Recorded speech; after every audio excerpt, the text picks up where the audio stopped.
आज जो रूस यूक्रेन युद्ध आप देख रहे हैं वो अमेरिका का वो सपना साकार हो रहा है जो उसने आज से 50 साल पहले देखा था। किंतु इस युद्ध में एक संदेश भारत के लिए भी है, सावधान भारत। नमस्कार मित्रों, मैं हूं पारिजात और आप सुन रहे हैं रेडियो हिंदुस्तान। आज सावधान भारत के प्रथम अंक में हम बात करेंगे सोशल मीडिया की एक उस पोस्ट की जिसके अनुसार यह युद्ध भारत के लिए एक गंभीर चेतावनी है। सुनिए क्या कहती है सोशल मीडिया की यह पोस्ट। ऐसा एक सपना जो आज चीन भी देख रहा है भारत के खिलाफ है। भारत के टुकड़े टुकड़े करने का ये सपना है जो देख रहा है भारत का दुश्मन नंबर 1 चीन।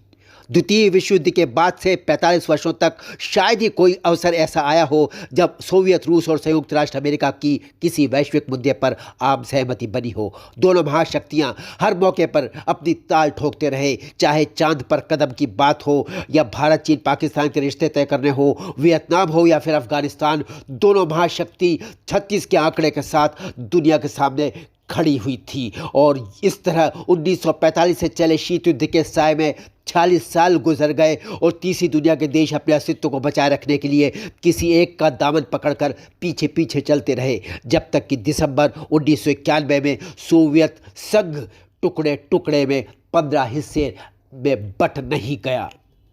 अकेले महाशक्ति बनकर पूरी दुनिया को हाँकने के लिए यह ज़रूरी था कि अमेरिका रूस को छिन्न भिन्न कर दे। 1917 में साम्यवाद के सिद्धांत पर बने रूस को टुकड़े टुकड़े करना अमेरिका के लिए कोई मुश्किल राह न थी, पर समस्या थी रूस का बड़ा आकार। आधे यूरोप और एशिया को घेरे विशाल सोवियत रूस को तोड़ना आसान काम नहीं था। ऐसे में 1985 में सोवियत रूस के राष्ट्रपति बने मिखाइल गोर्बाचेव। आपको याद होगा ग्लासनोस्ट पेरेस्ट्रोइका, वही मिखाइल गोर्बाचेव ने रूस में आर्थिक क्रांति लाने का प्रयास किया। अफगानिस्तान की लड़ाई में जर्जर हो चुकी सोवियत रूस की अर्थव्यवस्था को पटरी पर लाने के लिए गोर्बाचेव ने साम्यवाद के छत्ते में हाथ डालने की गलती भी कर डाली। भारत की तरह सैद्धांतिक और मूल विचारों से सोवियत रूस भी कभी भी एक विचारधारा को मानने वाला नहीं था। जैसे भारत में बंगाली, उड़िया, केरलिस्ट, तमिल, कश्मीरी, बिहारी, मराठी पहले हैं और भारतीय बाद में है, ऐसे ही सोवियत रूस में कम से कम 100 अलग अलग विचारधारा के लोग शामिल थे। सोवियत संघ में कुल 15 राज्य शामिल थे, सबकी अलग अलग विचारधाराएं थी। इनमें मध्य एशिया के मुस्लिम राज्य भी थे, जैसे उज़्बेकिस्तान, कजाकिस्तान, तजाकिस्तान और किर्गिज़स्तान। इसके अलावा पूरी यूरोप के भी कुछ राज्य थे जहां की 90% आबादी ईसाई धर्म के लोगों की थी। ये देश थे लातविया, एस्टोनिया, यूक्रेन, बेलारूस और जॉर्जिया।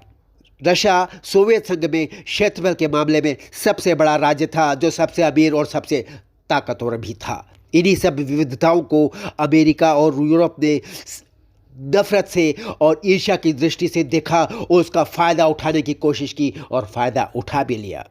लोगों और राज्यों को स्वतंत्र करने के लिए उकसाया जाने लगा। घी का काम किया गोर्बाचेव की आर्थिक नीतियों ने, जिसकी अभी मैंने बात की ग्लासनोस्ट पेरेस्ट्रोइका की। और अंततः सोवियत संघ टुकड़े टुकड़े में बट गया, 15 हिस्से हो गए। अमेरिका अब अकेला था, अकेला सुपर पावर, एकमात्र विश्व की महाशक्ति। ये तो चीन का उदय हो गया, नहीं तो अभी तक तीसरी दुनिया के अधिकतर देश अमेरिका के उपनिवेश बन चुके होते।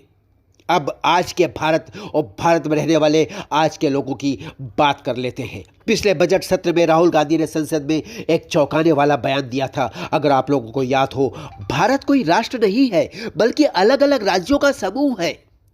मैं राहुल गांधी की सोच की प्रामाणिकता और संवैधानिकता पर सवाल नहीं खड़े करूंगा, किंतु ये सोच उसी थ्योरी का आधार है जिस पर खड़े होकर सोवियत संघ के टुकड़े टुकड़े कर दिए गए थे। भारत में भी तत्कालीन रूस की तरह सैकड़ों विचारधाराओं के अलग अलग लोग रहते हैं, अलग अलग राज्य हैं, अलग अलग समूह हैं, अलग अलग रीति रिवाज मानने वाले लोग हैं, अलग अलग धर्म मजहब वाले लोग हैं, अलग अलग भाषाएं और जातियों में बटे हुए लोग हैं।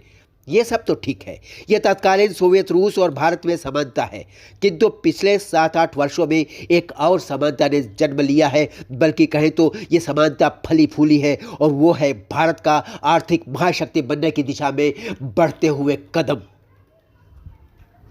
आज जब सोवियत रूस और अमेरिका के शीत युद्ध के हालात को याद किया जाए तो लगभग वही परिदृश्य आज भारत और चीन के मध्य देखा जा सकता है। अपने शानदार एवरेज प्राकृतिक मौसम और वर्तमान सरकार की बेहतर आर्थिक नीतियों की वजह से पिछले 8 सालों में भारत चीन को हर मोर्चे पर टक्कर दे रहा है और यदि ऐसा ही चलता रहा तो आने वाले 25 वर्षों में चीन को पछाड़कर भारत दुनिया की नंबर 1 आर्थिक महाशक्ति बनने जा रहा है, इसमें कोई संदेह नहीं।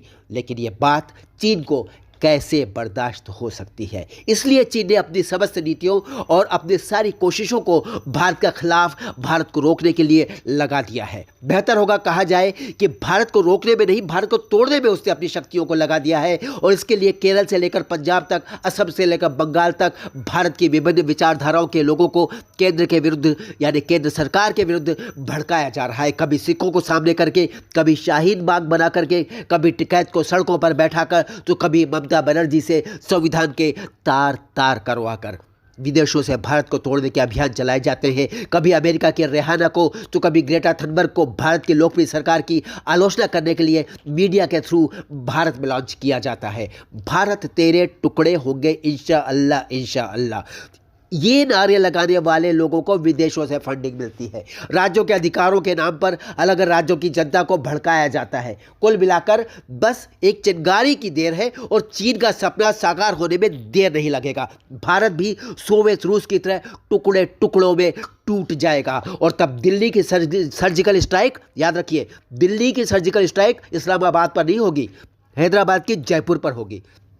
बंगलुरु की सर्जिकल स्ट्राइक भोपाल पर होगी। बंगाल की सर्जिकल स्ट्राइक बिहार पर होगी। मराठे मारवाड़ को भेदेंगे और कश्मीरियत पंजाबियत का इम्तिहान लगी। रूस यूक्रेन युद्ध भारत के लिए यही आईना है जिसमें भविष्य में होने वाली घटनाओं को आप साफ साफ देख सकते हैं। बस ज़रूरत है ऐसी घटनाओं को न घटने देने के संकल्प की। यह संकल्प आपको लेना होगा। दुनिया को लग रहा होगा कि रूस एक दूसरे देश यूक्रेन को बटिया बेट कर रहा है, पर ध्यान से सोचिए, रूस कभी रूस रहे, अपनी ही भूमि यानी कि यूक्रेन को चला रहा है और अमेरिका अपने 50 साल पुराने सपने को साकार होते देखकर खुशी से नाच रहा है। क्या बात है, जमीन भी रूस की है, माचिस भी रूस की है, सड़कों पर बहता हुआ खून भी रूस का है, चीखें भी रूस की है, कत्ल भी रूस का और कातिल भी रूसी है, लेकिन यह सपना अमेरिका का है। आज जरूरत है हम भारतीयों में जन जागरूकता की। अगर हम जागरूक न हुए तो आज जो हश्र यूक्रेन का हो रहा है वो आने वाले समय में कहीं भारत का ना हो जाए, ऐसा बुरा सपना कभी सच ना हो जाए।